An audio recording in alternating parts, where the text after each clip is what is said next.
Assalamualaikum warahmatullahi taala wabarakatuh dan selamat Waalaikumsalam. pagi. Okey, baik kepada cikgu anak-anak murid cikgu kelas 3 rajin. Okey, untuk hari ini kita sambung lagi topik kita iaitu nisbah trigonometri. Okey, nisbah trigonometri bab yang kelima.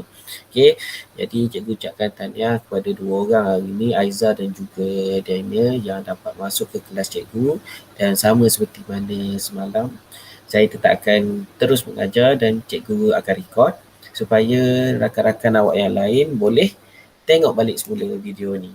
Okey, tak ada masalah. Jadi jangan lupa macam biasa, kalau ada kawan-kawan yang lain, minta dia subscribe channel Telegram Cikgu dan juga channel YouTube untuk tengok video ni, iaitu channel Cikgu Isakan Ada. Okey, baik. Cikgu akan share screen. Okey, share screen untuk kita tengok. Okey, ini dia. Okey, ini kita punya nisbah trigonometri bab yang kelima. Semalam kita dah pun belajar sehingga kepada formulanya. Okey, kalau ingat kita belajar dah sehingga pada formulanya, macam nak cari sin, cos dan juga tangent.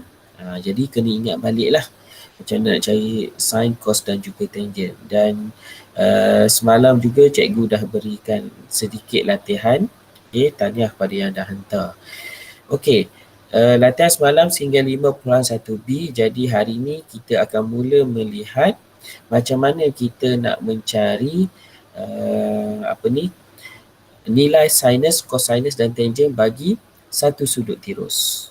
Okey, ini dia. Bagaimana kita nak menentukan nilai sinus, cosinus dan juga tangent bagi satu sudut tirus. Bagaimana kita nak menentukan sin, cos dan juga tangent. Okey, kita nak menentukan nilai sin, cos dan juga tangent. Okey. Baik, untuk menentukan nilai sin, cos dan juga tangent, okey, untuk kita tentukan dia, kita cuba tengok pada contoh yang keempat ni. Kita nak menghitung nilai. Baik, untuk kita menghitung nilai ini, kita kena ingat bahawa kita kena ingat formula yang saya berikan semalam, iaitu sin, cos dan juga tangent. Okey, jadi cuba berikan balik pada cikgu. Okey, cuba berikan pada cikgu apa formula sin. Siapa ingat formula sin? Aiza atau Fikri? Daniel, siapa ingat? Sin, apa itu sin? Sin, apa dia? Apa formulanya? Soh kah toa? Ingat soh kah toa ataupun saya takut hantu. Okey. Kalau saya hantu, tak takut sangat. Okey, itu sin, cos dan juga tangent tentang perhypotenus. Cos sebelahan perhypotenus, tangent tentang persebelahan. Okey, itu kena ingat tu. Okey, itu dia punya dia punya formula. Itu kita kena ingat dia punya formula. Jadi daripada formula inilah kita akan mendapat nilai bagi sesuatu sudut itu. Okey, cuba kita tengok contoh dia. Okey, kita cuba tengok contoh dia.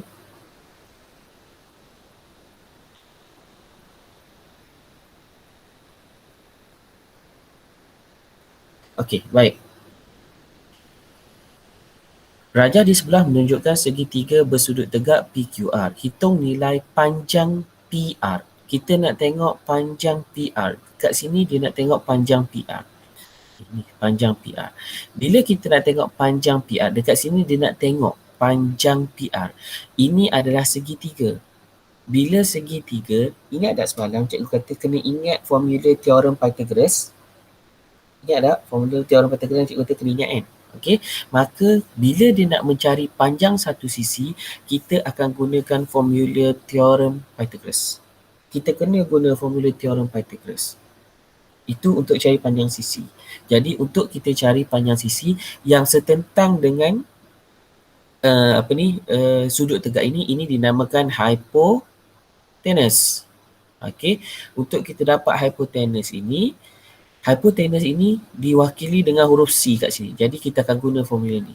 Iaitu C kuasa 2 sama dengan A kuasa 2 tambah B kuasa 2. Jadi cuba tengok penyelesaiannya. Okay. Panjang PR ialah sama dengan punca kuasa, sebab C kuasa 2 ni dia akan jadi C sama dengan punca kuasa A kuasa 2 tambah B kuasa 2. Sebab tu jadi ni. Okay. 15 kuasa 2 tambah 8 kuasa 2, punca kuasa kita dapat 289. Okey, bila kita punca kuasakan dia kita dapat 17 cm. Okey. Ini macam mana cara nak menekan kalkulator. Cikgu tunjukkan kalkulator pula kat sini. Okey, cikgu tunjukkan kalkulator. Okey, kita tengok punca kuasa, kita nak tengok punca kuasa Kita klik punca kuasa kurungan 15 kuasa 2 tambah 8 kuasa 2. Okey, tutup kurungan. Maka kita dapat 17. Itu jawapan yang kita dapat. Ataupun awak boleh buat satu persatu. 15 kuasa 2, okey, tambah 8 kuasa 2. Maka kita dapat 289. Jadi punca kuasa 289 kita dapat 17. Okey, boleh faham Okey, boleh faham ke tidak? Boleh. Okey, baik. Jadi itu untuk selesaikan untuk panjang PR. Okey, seterusnya cuba kita tengok untuk sin PQR. Okey, sin PQR. Sin sudut PQR. Cikgu dah beritahu untuk sudut kita akan tengok huruf di tengah-tengah iaitu huruf R. PRQ, maka kita ambil pada huruf R. Pada huruf R ni, okey, yang ni cikgu ubahkan warna dia. Cikgu ubahkan warna. Silap pula itu. Okey, cikgu ubahkan warna. Okey. Macam tu. Okey, macam tu. Sudut PRQ untuk sin. Sin apa dia? Setentang per dengan hypotenuse. Setentang tadi kita dapat apa? Hypotenuse kita dapat 17. Jadi, setentang per hypotenuse, setentang 15. Okey, sin ialah tentang per hypotenuse. Tentang adalah 15. Hypotenuse adalah 17. Maka kita dapat 15 per 17.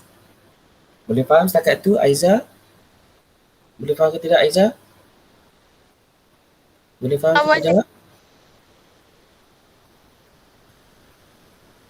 Faham cikgu. Okey, bagus. Okey.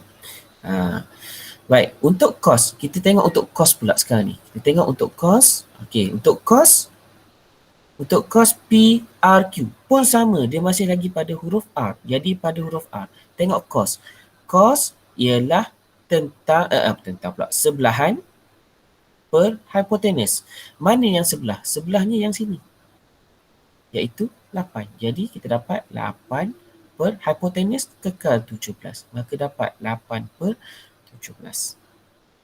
Seterusnya, kita pergi kepada tangent. Okey, kita pergi kepada tangent. Tangent QPR. Nampak tak? Kat sini huruf P. Jadi, pergi pada huruf P.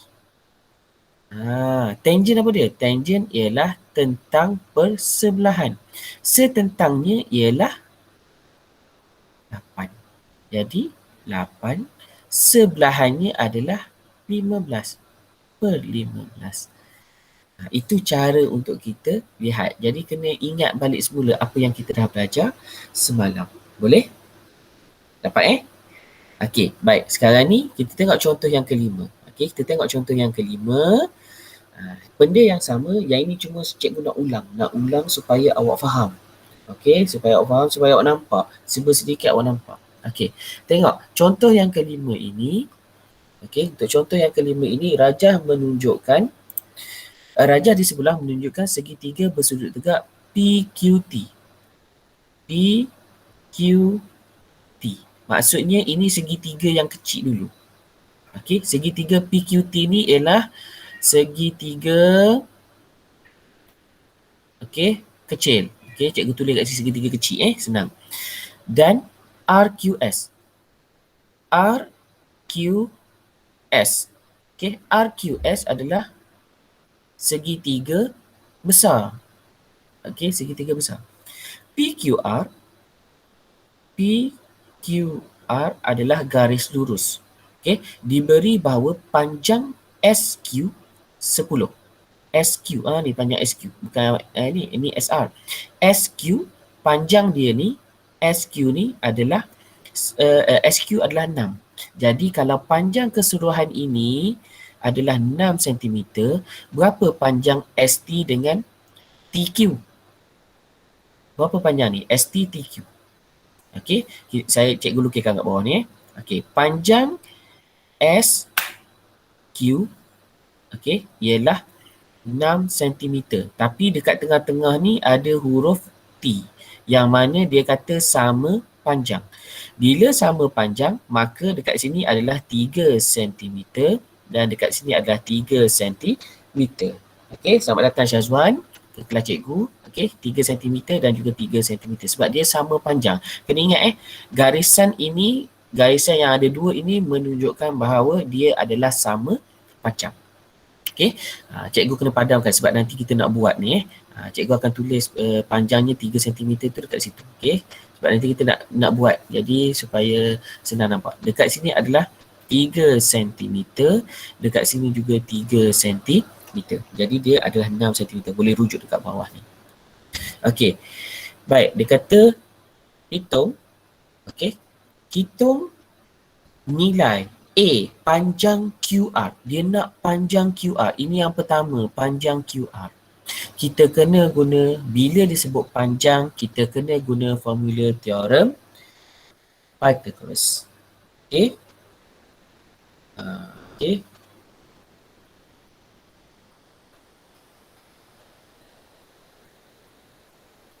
Sekejap ya. Apa ni? Cikgu nak tengok sekejap sebentar ya.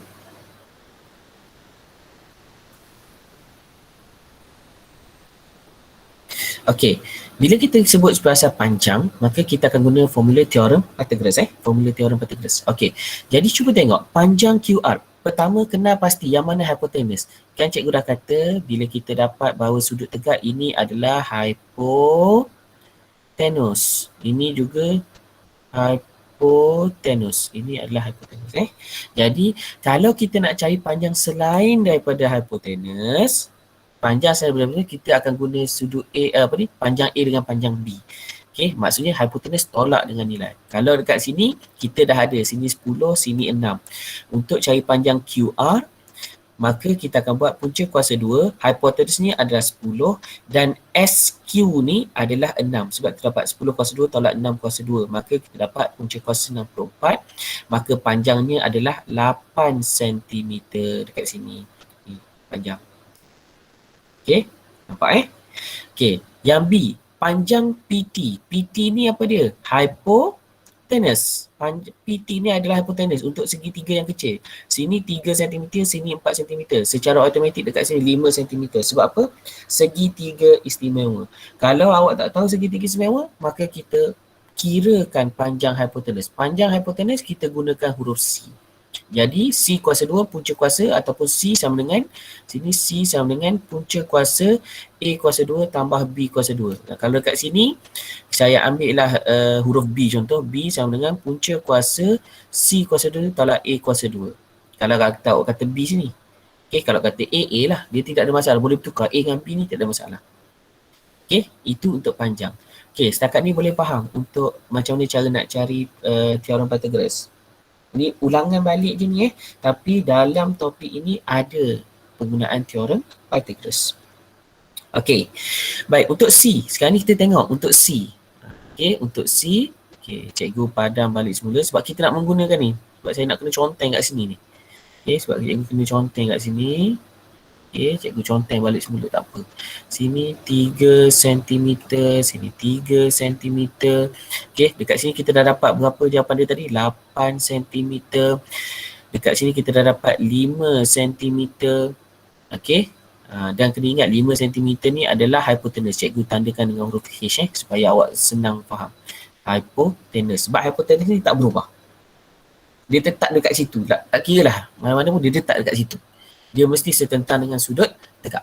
Okey, baik, kita cuba tengok. Okey, Seterusnya, kita nak cari sin QRS. Kita akan tengok huruf yang di tengah-tengah iaitu huruf R. Apa formula untuk sin? Apa formula untuk sin? Okay, apa formula untuk sin? Sin ialah saya takut hantu. Maksudnya sin tentang perapatan. Setentangnya ialah SQ. Okay. SQ per dengan hipotenusnya ialah SR. Maka kita dapat SQ-nya adalah 6, SR-nya adalah 10. Sebab itu kita dapat 6 per 10 dan dia permudahkan 3, 5. Sifir 2. Maka dapat 3 per 5. Okey. Okey, baik. Pergi kepada yang kedua. Yang kedua adalah cos. Apa itu cos? Cos, kalau tadi saya takut hantu, cos kalau saya hantu. Maksudnya cos TPQ. Kita nak pada huruf P kat sini. P apa dia? Dia kata kalau saya hantu. Sebelahan per hipotenus. Sebelahannya ialah 4. Hipotenusnya ialah 5. Jadi sebelahannya ialah PQ per dengan PT. Jadi kita dapat 4 per 5. Sebab tu dapat 4 per 5. Seterusnya tangent. Tak takut sangat tentang persebelahan. Dekat mana dia nak huruf T? Cari huruf T. Ini huruf T. Cikgu lupa nak tukar warna. Okey, tukarkan warna dia. Ini huruf T. Huruf T. Okey, T tentang persebelahan. Setentangnya adalah 4. Sebelahannya adalah 3. Sebab tu dapat 4 per 3. Setentangnya ialah PQ per TQ. Sama juga macam ni. Untuk tangent yang ini, cikgu ubah warna dia kepada warna hijau ni. Okay. Tangent ialah tentang persebelahan. Tapi dia nak pada huruf S. Dekat sini, huruf S. Setentangnya ialah QR. Sebelahannya ialah SQ. SQ. Jadi, QR kita dapat 8. Dan sebelahannya adalah 6. Permudahkan sifir 2. 2 darab 4. 8, 2 darab 3, 6. Jadi 4 per 3. Okey. Boleh faham? Boleh dapat tak yang tu? Ini macam mana cara kita nak mencari nilai untuk teorem Pythagoras. Apa ni teorem Pythagoras? Untuk nisbah trigonometri menggunakan sin, cos dan juga tangent. Dan masuk satu lagi iaitu teorem Pythagoras yang cikgu dah bagi tahu semalam. Nampak tak? Okey, boleh faham tak setakat ni untuk Aiza, Daniel dan juga Syazwan? Boleh faham? Boleh. Boleh. Okey, tahniah Daniel. Okey. Oh, bagus Syazwan. Okey, Aiza, terima kasih Aiza. Okey, boleh faham. Okey, alhamdulillah. Okey, baik. Jadi itu sebenarnya yang kita nak mencari. Okey, yang ini je yang cikgu nak tunjukkan hari ni. Cikgu nak awak faham yang ini dulu. Sebab yang ni dia kena satu per satu. Konsep ni cikgu kena tunjukkan satu per satu. Sebab yang selepas ini, kita mula akan melihat macam mana kalau nilai tu ada dan sebagainya. Yang tu mungkin sedikit sukar tapi sebenarnya taklah sesukar mana. Okey, taklah sesukar mana. Dia nampak je. Cuma bila pakai sin, cos dan juga tangent, nanti kita akan tengok. Okey, baik. Dekat sini kalau lihat muka surat 117 ni. Okey, kalau kita lihat 117 ni, ni dia. Teringkap teorem Pythagoras. Yang inilah yang kita namakan ni, inilah yang kita namakan segitiga semema. ABC 3, 4, 5, 5, 12, 13. Ini segitiga semema. Okey, baik. Jadi apa yang cikgu nak awak buat hari ni ialah untuk ujian latihan hari ini, cikgu nak awak jawab uji minda 5.1D. Okey, uji minda 5.1D iaitu untuk soalan nombor 1. Okey, yang ni, ini hitung nilai. Bukan. Tak boleh hitung nilai. Sekejap cikgu tengok soalan yang berkaitan dengan cari panjang dengan sudut dulu. Okey, yang ini hitung nilai. Hitung nilai ni dia dah pergi kepada untuk hitung nilai. Okey, tak apa. Tak ada masalah. Okey, kita guna uji minda 5.1A ni. Okey, cikgu nak awak cari nilai sin theta. Okey, sin theta ni maksudnya sin setentang per hipotenus. Jadi jawapannya 15/39. Macam tu, tak apa, tak ada masalah. Okey, cari yang itu, boleh? Itu maksudnya. Maksudnya bagi soalan A, sin, cos dan juga tangent. Soalan B, sin, cos, tangent. Cari nilai itu. Boleh? Okey, untuk soalan untuk latihan hari ini. Jadi uji minda 5.1D. Cikgu harap awak boleh jawab sebab cikgu hanya nak tunjukkan itu sahaja. Okey, cikgu nak tunjukkan itu sahaja. Cikgu tak nak ambil yang lebih lagi. Yang lain tu nanti cikgu kena tunjuk guna kalkulator satu persatu. Macam mana cara nak menekan, macam mana cara nak, sebab awak kena faham minit, darjah dan juga saat pula nanti lepas ni. Okey, jadi untuk hari ni cikgu berhenti dulu kelas setakat ini. Okey, sebab hari ni memang kelas pendek je. Sebab cikgu memang macam dah nak ajar satu sahaja untuk hari ini. Okey, boleh? Boleh ke? Boleh. Okey, baik. Jadi nanti dalam grup cikgu akan masukkan sekali lagi, awak masukkan juga kehadiran awak. Okey, masuk kehadiran seperti biasa dan cikgu akan postkan latihan untuk hari ini. Okey, jadi terima kasih banyak-banyak kepada Aiza, kepada Daniel dan juga kepada Syazwan atas perhatian yang awak berikan. Walaupun kelas kita hari ini pendek, tapi cikgu harap awak boleh faham sebab itu adalah antara perkara yang penting untuk nisbah trigonometri. Okey, so jangan lupa lepas ni tengok balik semula video ni. Okey, dalam channel cikgu, channel Telegram. Okey, cikgu isakan ada ataupun channel YouTube cikgu, itu cikgu isakan ada supaya kita sama-sama boleh belajar. Okey. Cikgu harap awak pun sampaikanlah pada kawan-kawan yang lain tentang video yang cikgu dah buat untuk diorang ni supaya boleh belajar sebab kita masih lagi tidak tahu sampai bila PDPR kita ni. Jadi cikgu harap apa yang cikgu buat selama ni awak boleh gunakan dan kita boleh belajar walaupun bukan secara bersemuka. Okay, so terima kasih banyak-banyak Aiza, Daniel dan juga Syazwan. Jangan lupa subscribe channel saya, Cikgu Isakan ada, dan terima kasih sebab belajar dengan saya. Okay, bye-bye. Assalamualaikum. Cikgu. Okey. Salam.